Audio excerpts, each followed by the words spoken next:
আসসালামু আলাইকুম। সম্মানিত শিক্ষক মণ্ডলী, আজকের ভিডিওতে দেখাবো কিভাবে আপনি উপবৃত্তি পোর্টালে প্রবেশ করে খুব দ্রুত সময়ের মধ্যে নতুন শিক্ষার্থী এন্ট্রি দিতে পারবেন সেই সম্পর্কে। তো ভিডিওটি না টেনে যদি পুরো ভিডিওটি আপনি দেখেন, তাহলে এই ভিডিওটি শেষে আপনি উপবৃত্তি পোর্টালে প্রবেশ করে খুব দ্রুত সময়ে আপনার বিদ্যালয়ে 2026 সালে ভর্তিকৃত শিক্ষার্থীর তথ্য এন্ট্রি দিতে পারবেন। তো আর কথা নয়, চলুন আমরা ভিডিওটি দেখি। তো এই জন্য আমি পিইএসপি পোর্টালে প্রবেশ করলাম। এই যে লিঙ্কটা, এই লিঙ্কটা আমি এই ভিডিও ডেসক্রিপশন বক্সে দিয়ে দিব। সেখানে ক্লিক করে আপনারা এই পেজে প্রবেশ করতে পারবেন। এই পেজে প্রবেশ করার পর লগ ইন অপশনে এখানে ইউজার নেম হিসাবে আপনি আপনার মোবাইল নাম্বার দিবেন, তারপরে আপনি আপনার পাসওয়ার্ড দিবেন, তারপরে এই যে ক্যাপচাটি আছে সেই ক্যাপচাটি আপনি এখানে বসিয়ে দিবেন।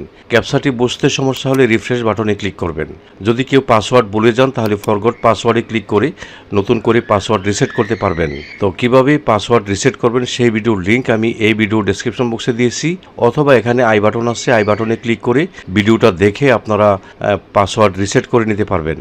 তো ইউজার নেম হিসাবে আমি আমার মোবাইল নাম্বার পাসওয়ার্ড দিলাম। এখন আমি এই ক্যাপচাটি দিব। এজন্য আমি একবার রিফ্রেশ করে নিই। রিফ্রেশ করে এখন ক্যাপচাটা আমি লিখে দিব। তো আমি ক্যাপচাটি লিখে দিলাম। এখন আমি লগ ইন এখানে ক্লিক করব। এখানে ক্লিক করার পরে আপনি যে মোবাইল নাম্বারটা দিয়েছিলেন সেই মোবাইল নাম্বারে একটা ওটিপি যাবে। সেই ওটিপির সময় থাকবে 4 মিনিট। 4 মিনিটের মধ্যে আপনি ওটিপিটা এখানে দিতে হবে। তো আমি ওটিপিটা দিয়ে দিলাম। এখন যাচাই করুন, এখানে ক্লিক করব। এখানে ক্লিক করার পরে যে দেখেন পিইএসপি এমআইএস এই পোর্টালে আমাকে নিয়ে আসছে। এখানে ড্যাশবোর্ড আর এখানে আছে প্রাথমিক নির্বাচন। যেহেতু আমার আজকের ভিডিওটি দ্রুত সময়ের মধ্যে নতুন শিক্ষার্থী কিভাবে এন্ট্রি দিবেন সেই সম্পর্কে, তাই প্রাথমিক নির্বাচনে আমি ক্লিক করব। তো আমি ক্লিক করলাম। তো প্রাথমিক নির্বাচনে ক্লিক করার পরে এই যে নতুন শিক্ষার্থী এন্ট্রি, আমি এখানে ক্লিক করব। আচ্ছা, এরপরের ভিডিও থাকবে আমার শিক্ষার্থীর ট্রান্সফার করণ এবং ট্রান্সফার গ্রহণ। তাই আপনারা এই চ্যানেলটি সাবস্ক্রাইব করে আমার সঙ্গে থাকবেন, সকল ভিডিও দেখবেন, বুঝতে পারবেন। তো আমি নতুন শিক্ষার্থী এন্ট্রি এখানে ক্লিক করলাম।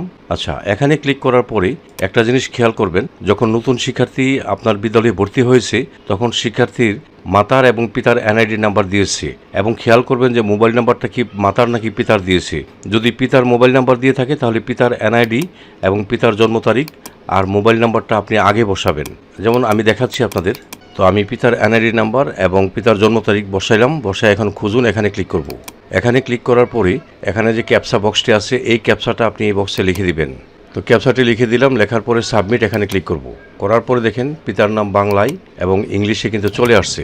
এখন পিতার মোবাইল নাম্বারটি আপনি এখানে দিয়ে দিবেন। দেওয়ার পরে আপনি স্ক্রল করে নিচের দিকে যাবেন। যাওয়ার পরে অভিভাবকের তথ্য এখানে এই সম্পর্কটা দিবেন পিতা। তাহলে পরিবর্তনের কারণ কি, এখানে হলো মাতার মোবাইল নাম্বার নেই, এটা আপনি লিখে দিবেন। তো আমি এটা লিখে দিলাম।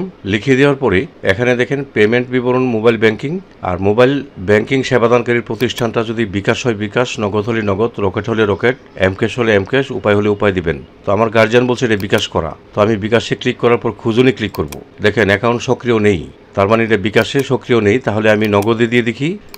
নগদে দিলাম। দেওয়ার পরে খুঁজুন আমি এখানে ক্লিক করলাম। এটাও সক্রিয় নেই। আচ্ছা, তো পিতার ক্ষেত্রে এটা নেই। অনেক সময় গার্জিয়ানরা যখন মোবাইল নাম্বার দেয় তারা ভুল করে পিতার হলে মাতার, মাতার হলে পিতার, এভাবে ভুল করেও দিয়ে থাকে। সেই ক্ষেত্রে আপনি আবার উপরের দিকে যাবেন, গিয়ে মাতার এনআইডিটা এখানে বসাবেন। তারপরে মাতার জন্ম তারিখটা এখানে দিয়ে দিবেন। তারপরে খুঁজুনে ক্লিক করবেন।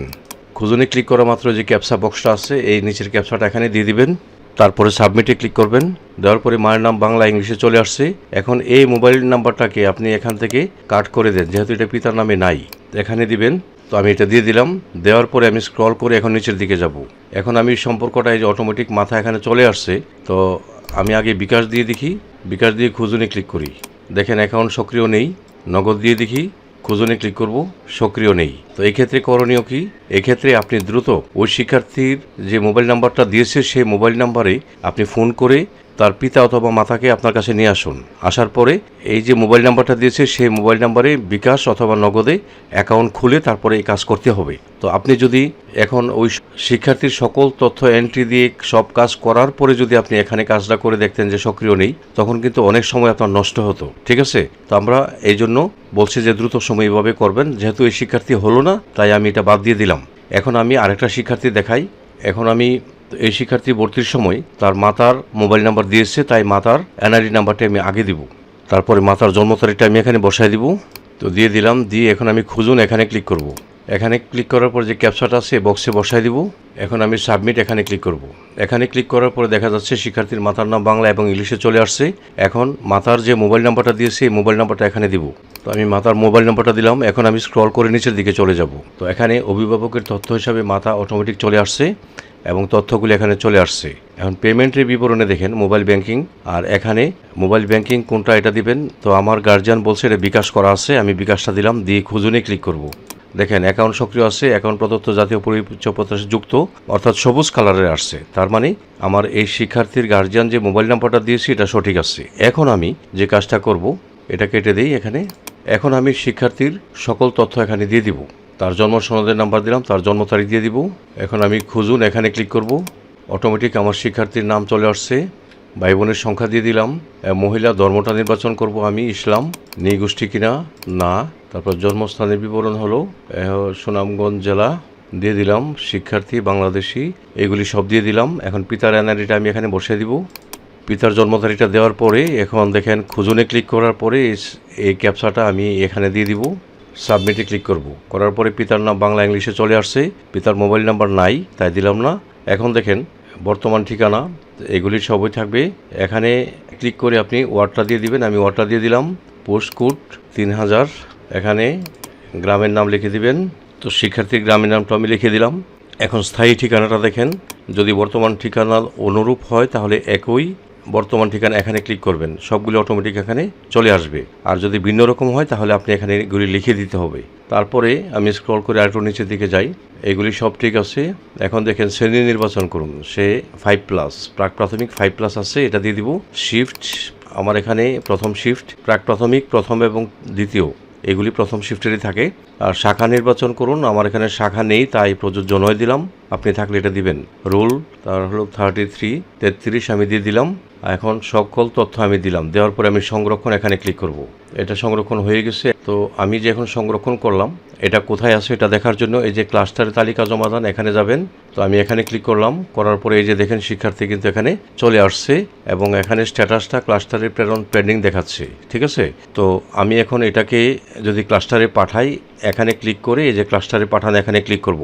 আপনার ইচ্ছা করলে অনেকগুলি শিক্ষার্থীর তথ্য একবারে করেও দিতে পারেন। তো আপনাদের দেখানোর জন্য আমি একটাই দেখাচ্ছি আপাতত, যে ক্লাস্টারে পাঠানো এখানে ক্লিক করলাম। আপনি কি ক্লাস্টারে আবেদন জমা দেওয়ার বিষয়ে নিশ্চিত? হ্যাঁ, এখানে ক্লিক করবেন, এটা কিন্তু ক্লাস্টারে চলে গেল। তো এইভাবে আপনারা এই যে নতুন শিক্ষার্থী এন্ট্রি দিয়ে ক্লাস্টারে দ্রুত সময়ে পাঠিয়ে দিবেন। হ্যাঁ, নতুন শিক্ষার্থী এন্ট্রি, ট্রান্সফার গ্রহণ, ট্রান্সফারকরণ, তারপরে হলো শিক্ষার্থীর শ্রেণী হালনাগাদ এগুলি করবেন 8 জুন 2026 তারিখের ভিতরে, ঠিক আছে। তো সব শেষে আপনারা এখান থেকে লগ আউট হয়ে বেরিয়ে যাবেন। তো এই ছিল আমার আজকের ভিডিও। আশা করি আমার এই ভিডিওটি আপনাদের একটু হলেও উপকারে আসবে। যদি আমার এই ভিডিওটি আপনাদের একটু হলেও উপকারে আসে তাহলে লাইক, কমেন্ট এবং শেয়ার করে দিবেন। সেই সাথে এই চ্যানেলটি সাবস্ক্রাইব করে আপনারা আমার সঙ্গে থাকবেন। আপনারা সকলেই ভালো থাকবেন। আপনাদের সবাইকে ধন্যবাদ।